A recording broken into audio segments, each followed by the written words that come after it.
Religious Viewpoint. Dean, thank you for calling in. Hey, no problem. What's going on? Hey. Real quick. I think earlier in the show I was a little bit behind, and then I caught up. I was watching on YouTube. You said that faith was a belief in something that you couldn't know or didn't know. Is that correct? I said that it was a belief in something that did not have evidence. Yeah, I think. Okay, gotcha. And just to clarify, you may have come in when we were talking to Mark earlier, and the definition he was using, the one that I adhere to, as of today at least, is a belief that's held regardless of the evidence. And so we're just trying. Regardless of the evidence. Okay. Yeah, we're just trying Gotcha. to have terminology that we can talk to each other about and be able to come up with, distinctions and better be able to dive into it. So what do you have? Yeah. So I think, and I guess speaking from the worldview of a Christian, Mm-hmm. I wouldn't necessarily ascribe to faith being a belief in something that you didn't know or a belief that you held regardless of the evidence. Because I think, if you're going to, talk to a Christian about the definition of faith, I think the source material to find that definition would be what you would have to reference. And so I guess, when you look at the Bible, specifically the New Testament, Mm-hmm. when we look at the definition of faith, it's a term of the evidence of fidelity. things of hope for, and the what is it? There's actually there's actually a word there that's used. It's Evidence of things not called, seen. There we go. Sorry, go ahead. Yeah, it's a word called pistis, and what it means is a confident. It's a term of fidelity, and it means a confident trust in a reliable source, or maybe a better way to phrase it would be a willing commitment to a known truth or an informed intellect. And I think the example of that is best seen in John 10, where Actually, I would love to use that miracles. definition that you're using, Dean. So why do you think that the Bible is a true source of information? Or to use your term, a reliable source. Or a reliable I got source, you there, but let's focus on the definition of faith first, because before we can move into why I think the Bible's reliable. Sorry, I'm gonna let you finish. I'm not trying to cut you off from your point, but I feel like most religious people would disagree with that definition. I feel like the Bible specifically disagrees with that definition, as in the quote that Eric's referring Substance to. of things hoped for, evidence of things not seen. Yeah, right. So. What you're describing, I would define as just knowledge. Well, I mean, I can't help that that the definition of the Greek word faith matches your definition of knowledge. Well, okay, so we're not talking about Greek because we're not speaking Greek, right? We're talking about the English common usage of the word faith. I've seen a lot of people, especially atheists, who have dove into epistemology to try and make an absolutely senseless, useless point. So if you want to get into etymology, that's great. But if you want to say you can't use this word, or we just need to agree on it. These are ideas that we're using, concepts that we're describing to be able to move forward. And we're willing to use your definition to talk about this. Right. No, yeah. And my point is that in order for either the Christian or the atheist to dialogue together, mm-hmm. as you said, they have to agree on the term. But my point is, if the word that's used for faith and the Bible mm-hmm. is different from whether or not that is different from what the atheist thinks, or even from well-meaning Christians, that's That's not the point. The point Well, is you're talking not, past each other, yeah. Yeah, the point is not necessarily what common Christians or how common Christians might use it. The point is, all right, what's the definition of the term that is most used in the New Testament text with regards to faith? And that word... No. And I'm not trying Dean, to... I'm actually not going to accept that. I'm not going to accept that. And I'll tell you why. So it seems to me that you're just arguing that the Bible is mistranslated. Yeah. And Dean, the reason I'm not going to accept that is because you are reaching into the thing you're trying to prove is true to begin the conversation. Give me a definition. I'm not reasoning in a circle. It's not reasoning in a circle. Okay, I'm trying to prevent you from reasoning in a circle. So let's start outside of the Bible and agree on that definition. But here's, see, and this is what's frustrating because I'm simply saying, all right, here's the definition that is, the word faith is one of the highest used words in the New Testament. And before we can even talk about how Christians view faith or how atheists view faith, we have to get to the definition of the term. And if the term isn't, my point is, if the term isn't a trust regardless of evidence, or if the term doesn't mean believing something without evidence, then it's a misapplication of the definition or the term that you're trying to apply to Christians or atheists. So to be clear here, we're not having a discussion on what the word faith means within the context of the Bible. We're having a discussion on what the word faith means in common usage when we're talking with Christians. So you can go back and say, well, if you look at the Greek definition of this word, maybe a more appropriate word would be X. Well, then let's use word X to discuss this, right? The fact that the Bible may be mistranslated or may be imperfectly translated really doesn't factor into the conversation that we're having here, right? I think the average Christian would not agree with you, because the definition that you're using is the same as science would use for truth, right, or for knowledge. Having a belief in a trust in a reliable source that has been shown to be reliable, justified true belief. Yeah, exactly. That is worlds apart from the way that the term faith is generally used in this argument, not just by atheists, but by Christians as well. So I think you're kind of trying to swoop in and create a whole new definition that just serves to make the discussion less productive and make the term less useful. And we'll still meet you there to talk about it, dude. I'm trying to make the term less productive. I'm trying to make the term more productive. Then can I ask you a question? Do you think that term ideas like faith, confidence, belief, and those things, trust, do you think those started in the Bible, or do you think those existed before the Bible?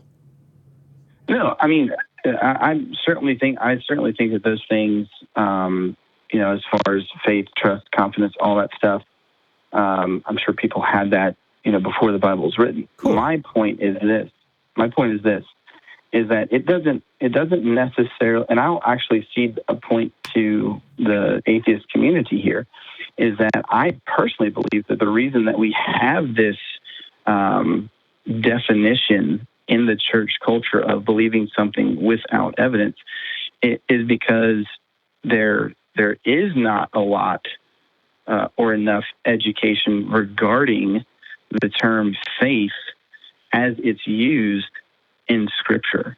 Well, definitely not enough critical analysis. Right, but we're not pulling quotes from the Bible, right? We're talking about when a Christian says, I have faith in God. Now, I'd like to read for you the definition and I just Googled define faith. Now, one is complete trust or confidence in someone or something. This is, the usage you would say when you say, I have faith in my wife, I have faith in my brakes, as we were discussing earlier. The other one is strong belief in the doctrines of a religion based on spiritual apprehension rather than proof. Now, that is the common usage of the term that we're discussing. Again, if you say that, the biblical term that the word faith is translated from in the original Greek or the original Hebrew, that's just a mistranslation. That has nothing to do with the actual day-to-day usage of the term faith in English. I guess my question would be, so the common term that we're using between Christians and atheists, the common term then supersedes the texts that Christians base their belief on. No, because we're not quoting the Bible, and we're right. Also, and the Christians that we're talking to aren't quoting from the Bible and reading the word faith in this biblical quote, right? Where they're talking about having faith by the common English definition. So I feel like the solution for what you're saying is that we set aside the word faith and then we just talk about, knowledge would be a better word for the definition that you gave. And so we can talk about knowledge separate and apart from talking about faith. But that doesn't inform us in this discussion of faith. But you said so that, I guess. But you said that you had I know we're jumping back and forth and right on you.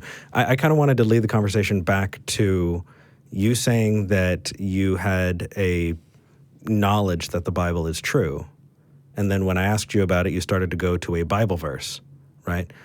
How can I look at the Bible and verify that it's a true thing to begin with before I start reaching to it to justify itself? So real quick, I wasn't speaking to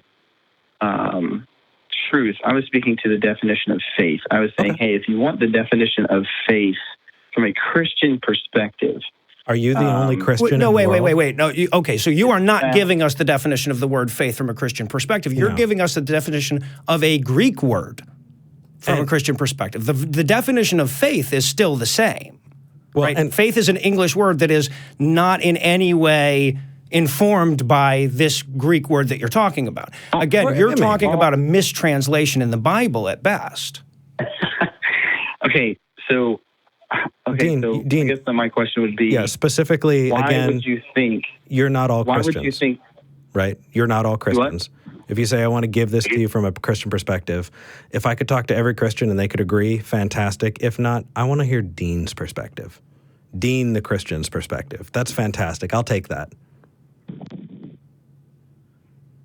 Okay, so I don't know how else better to explain it, but even I guess my initial question, I don't know how else better to explain it other than if I, as a Christian, I'm just speaking from the Christian from your worldview, perspective, speaking to Christians for Christians, that if I want to properly use the term faith, then I have to look into what the text says. You want to apply hermeneutics. Is that correct? Understand that word. Absolutely. Okay. That's the term that I want to use. Right. And so you do recognize that I can apply hermeneutics and come up with a completely different definition, right? We can do that together. You could. I could look at the term. Which is why I don't care, Dean. I just want to agree on the term so we can have the conversation. I'm trying to help us agree on the term. Okay. But I can't. Well, my point is, Eric. Go ahead. My point is, Eric, that you could look into John or Romans chapter 1, where it talks about the righteous live by faith. Right. And I can look in that and say the righteous live by faith. And certainly you could come away from that term and look at that term, and you could say, all right, that means to believe in something without evidence. But you would be incorrect in doing that because the term itself, it has a definition to it. Right, okay. And so, yes, we can both have different views of that term, but you can't look at the definition of that term. Well, I read the dictionary definition of the word faith here, and the idea, by the way the dictionary definitions are written is in such a way that you should be able to substitute the definition from the word, and it still makes sense.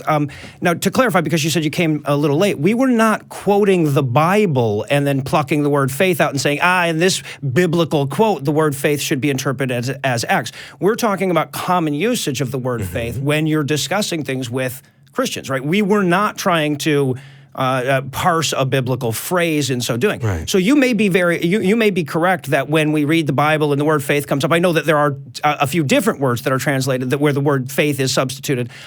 So yes, absolutely. If we're doing textual criticism of the Bible, then absolutely we need to go to the Greek definitions. We need to go to all of these various things. But when we're talking about what it means when the average Christian says to have faith in something, right? They're not going to the Greek of the original in Romans, et cetera, and all of this. They're using the English definition of the word faith. Okay. And my point is, and I ceded this point to you earlier, and my point is that there's a big possibility that the reason that is because there hasn't been a proper understanding and education within the Christian community about the definition and usage of that word. That's all I'm saying.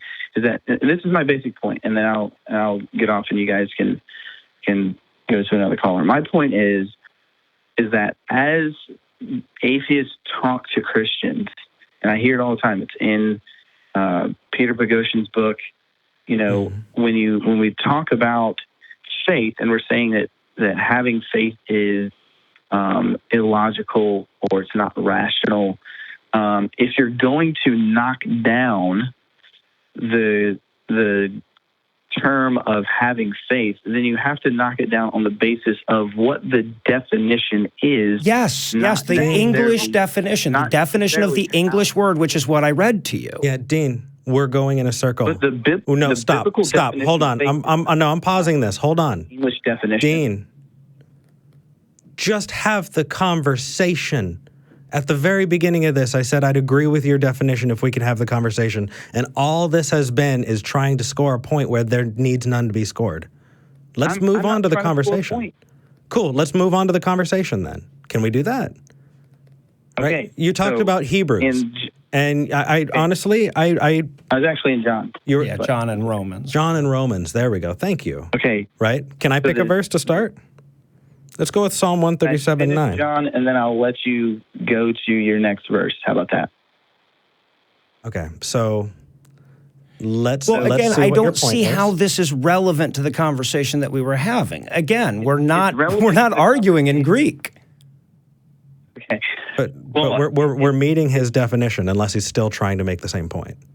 What would you like to say? Right. The question originally was, how do you believe that the Bible is true? Why do you accept that the Bible has truth or is a good reference point for truth? The original point was, and still is that, and you might disagree with that, and we can just agree to disagree and move on. The original point is that the issue of faith and knocking down the term faith, or that faith is irrational, has nothing to do with how people commonly use it. If you're going to knock down that term, you have to knock it down on the basis of how. No, you're just incorrect on how logic works, man. This is, I've already refuted this point, and you've just kind of said it again and again. That is not how. No. That is not how a debate works. That is not how a discussion works. Hermeneutics and principles. That's all that is. You and I just agree that I can use hermeneutics to come out with a completely different result, which is why hermeneutics is not used in that way anywhere else except for in the Bible. I'm just going to go ahead. Dean, I'm just going to go ahead. You gave me to disagree. Sure, you gave me a definition, and I said let's use it. You said that definition was. Go ahead.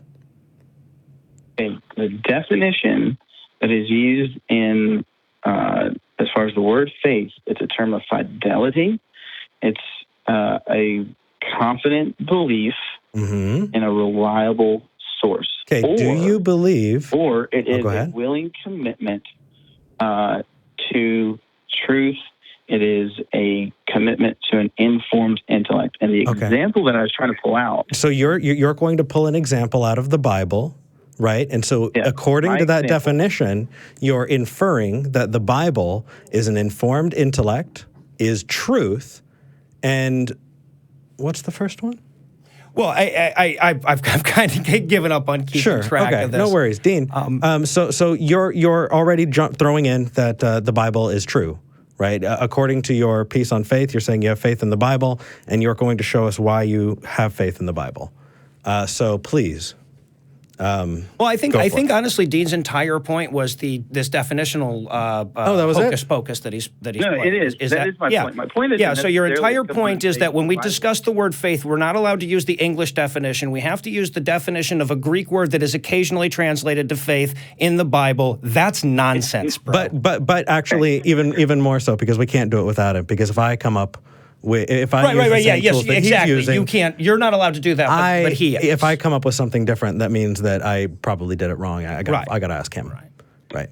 Yeah, that's just a nonsensical. It's not about guys. It's not about asking me. It's cool. It's about ask me what my definition of faith is. Look, okay, so here's the thing. Here's the bottom line here, Dean. If you put your definition on the left side and you ask somebody, okay, Dean, it's the definition that you're using. God damn it, it's your definition for the purposes of this call. If we put your definition on the right side of the page and we ask somebody what word does this define, no one who speaks English would come up with the word faith. Yeah. Yelling is not going to solve the issue that you have here. No, it is going to solve the issue that I have here, because the issue that I have here is that you're not fucking listening to me. I am listening to you. I'm my goodness. With you. It's not my problem. I'm seeing it live. because you don't know what the definition is. I don't. I just read you the goddamn definition out of a fucking dictionary, Dean. Come on, man. So you say it's not my definition.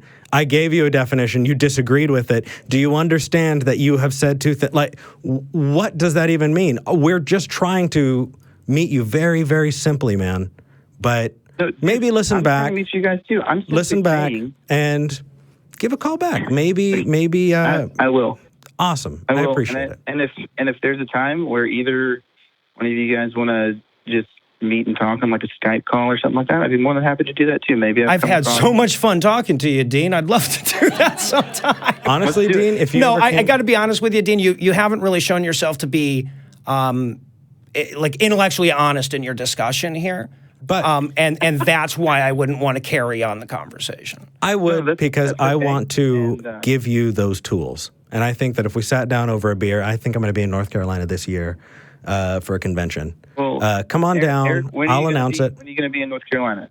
Is it ReasonCon in Hickory? I don't think they're doing ReasonCon this year. Oh, well, fuck me. Yeah, it's a great one, too. That's well, I will let you know. I'll announce it. But, Dean, take care. Listen back to this conversation, right? What I saw you holding on to something, and instead of interacting with us, you were waiting to bring it back to the thing that you'd already decided. And that's not how an open dialogue works. Because if you were listening earlier, I changed my view on something. That's something fantastic. Because you should be open to learning new things, learning more things, and being better able to navigate the world that you're in. But you take care, and we'll talk at you later. Hey, no problem. Later, guys. All right, peace. Take care, Dean.